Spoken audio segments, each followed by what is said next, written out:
আসসালামু আলাইকুম। আশা করি আপনারা সবাই ভালো আছেন। তো আজকে আমি চিকেন বিরিয়ানি রান্না করব, তো সাথেই থাকুন, দেখতে পারবেন। তো প্রথম দিয়ে দিলাম পেঁয়াজ আর মরিচ,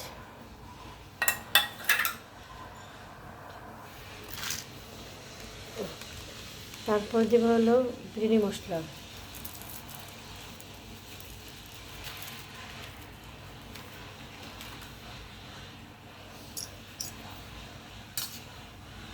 তারপর হচ্ছে আদা বাটা,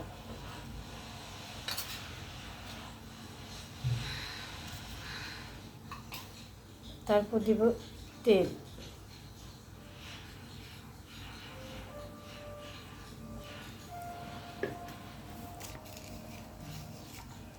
স্বাদ মতন লবণ,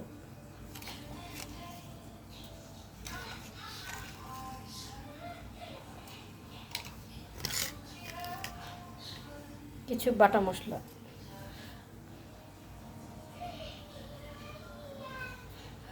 কিছু গোটা মশলা। তো এখানে এটাকে হাতে মাখতে হবে। তো এই তো মেখে ফেললাম, এটাকে এখন চুলায় বসাতে হবে। তো সাথেই থাকুন, দেখতে পারবেন। তো এই যে এখন চুলা বসাই দিলাম। বিসমিল্লাহ। তো এটাকে এখন কষাতে হবে। তো সাথেই থাকুন, দেখতে পারবেন বাকিটুকু। এই তো এখানে আমি মুরগির মাংসটা এখন কষাইলাম।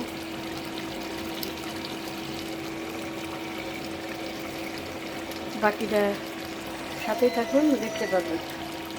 তো এখানে মাংস রান্না শেষ। তো এখন পোলাও রান্না করতে হবে। তো এখানে আমি পোলাও চড়াই দিচ্ছি। তো প্রথম পেঁয়াজটাকে রান্না করতেছি।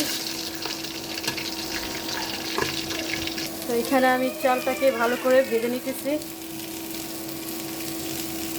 তো এখানে আমি পানি দিয়ে দিচ্ছি পোলাওর ভিতরে। তো এখানে আমার পোলাও রান্না শেষ। তো এই তো এখানে আমার বিরিয়ানি রান্না শেষ। যদি ভালো লাগে তো লাইক করবেন, কমেন্ট করবেন, শেয়ার করবেন। টাটা, বাই বাই, আসসালামু আলাইকুম।